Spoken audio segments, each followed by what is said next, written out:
श्री राम जय राम जय जय राम। श्री राम जय राम जय जय राम। श्री राम जय राम जय जय राम। बोलिए श्यावर रामचंद्र भगवान की जय। पवन सुत हनुमान की जय।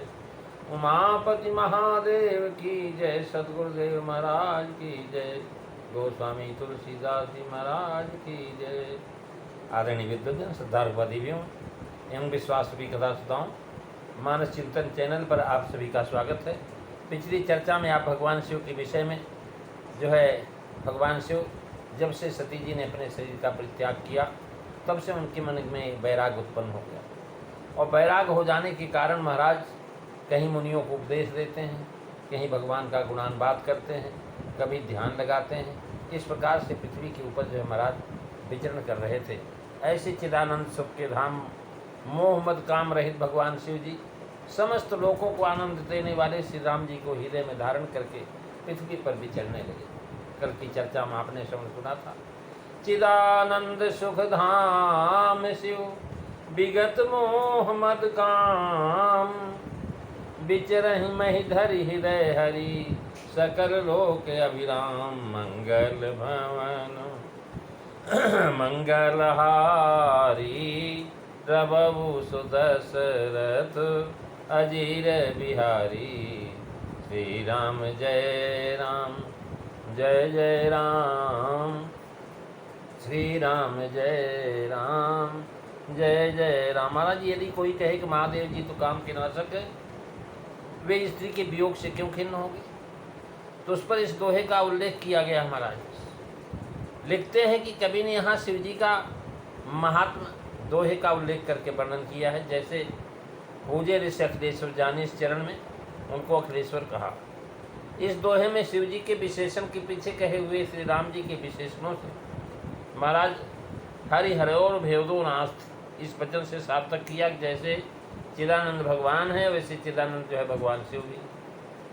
विगत मोहम्मद काम सुखधाम विशेषण है। जब जो है सती महाराज जो है अपने शरीर का त्याग किया तो जय सच्चिदानंद जग पावन अस्के चले मनोज निसावन, तो गई सती जय प्रभु सुखधामा। अब जिसमें मोह मद काम न हो वह तो महाराज जग पावन है ही, सकल लोक अभिराम भी हैं।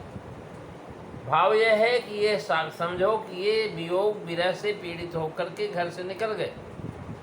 ये तो चिदानंद हैं, सदा आनंद रूप है, और लोग के दिखावे मात्र से ऐसा है। वस्तुतः वे तो लोगों को आनंद देने के लिए इस बहाने कैलाश से निकल पड़े हैं, ताकि लोक में जाकर के महाराज लोगों को मैं सुख पहुँचा सकूँ, लोग प्रसन्न हों। विचरहि महि धरि हृदय हरि। जब महाराज पृथ्वी पर विचरने का भाव यह है कि संसारिक जीवों को कृतार्थ करते हुए फिरते हैं। इससे जना देते हैं कोई कैलाश से उतर करके पृथ्वी पर विचरते हैं, और आनंद पूर्वक घूमना फिरना सूचित किया, क्योंकि उनके हृदय में भगवान का जो महाराज वास है।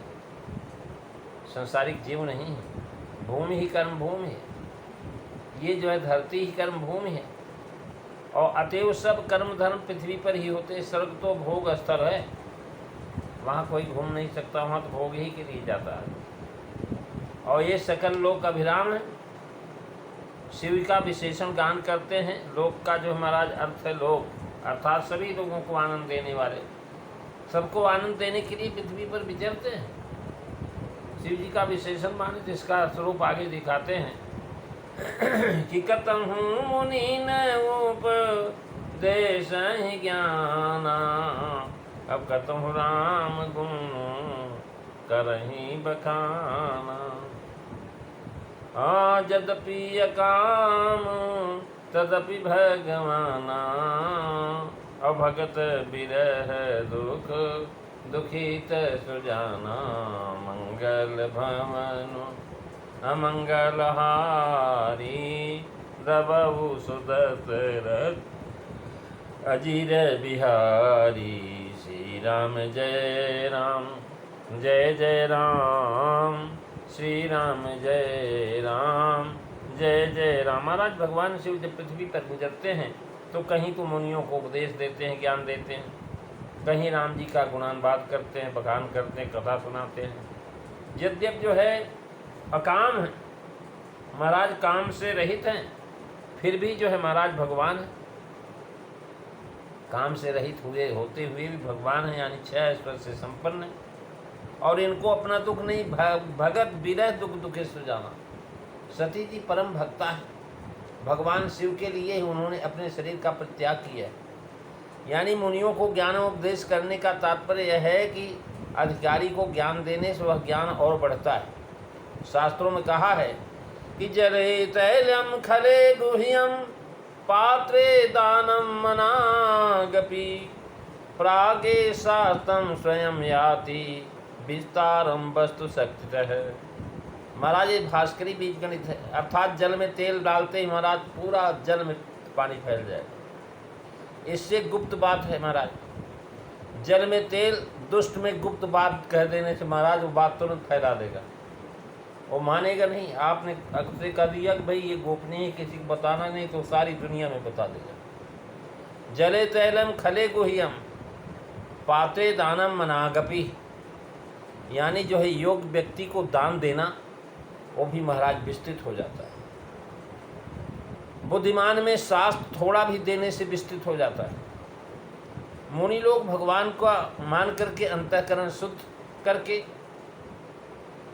सत्यान हो गए। मुनियों के अधिकारी और सत्पात समझ करके ज्ञानोपदेश देते हैं। और जो है वही राम नाम जपो यथा वही संभव अधिकारी कही संभव अधिकारी पाई। अधिकारी भक्त श्रोता मिलता है तो राम गुणगान करने लगते हैं। यह है कि दिन रात श्री राम गुणानुवाद में ही समय बिताते हैं, जिसमें अनन्य भक्ता सती जी के विरह का दुख उनको व्यापे नहीं। ये कथन करो, वक्ता मिले तो सुनो, और वक्ता श्रोता न रहे तब क्या करो। महाराज सुनने वाले हों तो कथा सुनाओ, और जो है अगर सुनाने वाला मिल जाए तो सुनो। अब इन दोनों के अभाव में महाराज जप करें, स्मरण करें, मनन करो, कभी खाली न बैठो। अकेले ही कह रहे महाराज कही जपनु लगे हरि नामा, गई सती जन प्रभु सुख दामा, जपहि सदा रहूं नायक गाना। सुखदेव जी ने भी यही बात कहा महाराज भागवत में। यस्मात् भारत सर्वात्मा भगवान हरिरीश्वरः, सोतव्य कीर्ति वक्तव्य कीर्तितव्यंच अस्मरतव्यश्च चेता भयम। अर्थात हे परीक्षित, जो अभय चाहता उसे चाहिए कि सर्वात्मा भगवान श्री हरि परमेश्वर का सदा कीर्तन श्रवण और स्मरण करता रहे। इस श्लोक में महाराज वक्तारी सती कीर्तिव्य है, यानी जो है समझ लेना चाहिए कि श्रोता से कहे और वक्ता से मिले तो सुने, दोनों के भाव में स्मरण करें। प्रथम चरण में मुनियों को ज्ञानोपदेश करना कहा, दूसरे चरण में किसी का नाम नहीं लिया। कारण कि श्री राम यश श्रवण के अधिकारी राम उपासक ही होते हैं। उपासकों का सारा कर्म धर्म सर्वस्व यही है। राम ही सुमरिय गाइय राम ही, और संतत सुनिय राम गुण ग्राम ही। महाराज इसका अर्थ इस प्रकार है, यद्यप शिव जी कामना रहित हैं, यद्यप अकाम तदप भगवान। कामना रहित हैं तो भी ये भगवान हैं, ऐश्वर्यवान सुजान हैं, और भक्तों के वियोग से दुखी रहते हैं। भाव यह कि सती को भक्त जान करके उनके वियोग में अपने को खेदित माना। शिव जी यद्यप कामना रहित हैं, अर्थात उनको विवाह की इच्छा नहीं है, फिर भी भगवान श्री रघुनाथ जी का भक्त पार्वती जी का दुख देख करके दुखित हुए, क्योंकि सुजान है। पार्वती जी के तप को देख करके महाराज जानते हैं बहुत दुख हो रहा है। इसमें लिखते हैं कि मेरी समझ में यह अर्थ है प्रकरण से, यद्यप यकाम तदप भगवाना, तो भगवान ही तो हैं। ऐसा अर्थ करने पर भाव यह होता कि अकाम होने पर भी आप भक्त के विरक्ति दुख से दुखित हुए, क्योंकि भगवान है। और भगवान के 6 गुणों में से एक करुणा भी। कारुण्यम खड भी पूर्ण रामस्तु भगवान स्वयं। दूसरे के दुख से दुखी हो जाना करुणा गुण है। इसी कारण आप उमा के दुख से दुखित। भगवान के परम भक्त होने से वैष्णवानाम यथासंभव ये भगवान के समान ही हो गए। इसी से कहा है कि यद्यप काम है तो भी ऐश्वर्य से भरे। और भगवान का भाव यह है कि कामनाओं को रोकने में समर्थ हैं, लेकिन कामना पूर्ति करने में भी समर्थ है। इसलिए जो महाराज उनके पास जो है कामना आ ही नहीं सकती, कामना पर प्रबल हैं सही, तो भी भक्त सती के लिए महाराज विरसित दुखी, क्योंकि सुजान है। निज दास के दुख से दुखी होना ही चाहिए। अकाम तो महाराज जीव भी होते हैं, उन जीवों के पृथक करने के लिए भगवान का हाथ। यहाँ विरोधाभास अलंकार है। भगत विरह दुख दुखे सुजाना। भगत से महाराज सती जी का तात्पर्य। सती जी आपको पूर्ण भक्ता हैं और उन्होंने कहा जौ मोरे शिव चरण स्नेहु, मन क्रम वचन सत्य बते हो। तुम्हारा सती मरा तो हारी सन बर मागा, और जन्म जन्म जीव पद अनुरागा। और महाराज भगवान शिव के लिए सब कामनाओं से रहित हैं, वे दुखित हैं क्योंकि सुजान हैं। वे जानते हैं कि भक्ता सती एक तो विरह दुख से ही जाकर के दक्ष यज्ञ में मरी। हर विरह जाई बहोरी पितु के, यज्ञ योगानल जरी। महाराज अब पार्वती जी ने पुनः संजोग के लिए ही कठिन क्लेश उठा रही कि ताकि हम शिव को पति के रूप में प्राप्त कर सकें। और अब भी वियोग से दुखी भक्त वत्सल, उनको दुखी जान करके आपको दुख होता है। शिव जी के दुखी होना सती जी के मरण से ही प्रारंभ हो गया। और भगत विरह का दुख महाराज बहुत ज़्यादा है। यदि सती भक्त न होती दुखी नहीं होते। महाराज इस प्रकार से काफ़ी समय व्यतीत हो गया। और उसके बाद क्या होगा इसकी चर्चा आप अगली कथा में सुनेंगे। आज बस इतना ही। बोलिए सियावर रामचंद्र भगवान की जय। श्री राम जय राम, जय जय राम। श्री राम जय राम, जय जय राम। श्री राम जय राम, जय जय राम। श्री राम जय राम, जय जय राम। बोलिए सियावर रामचंद्र भगवान की जय।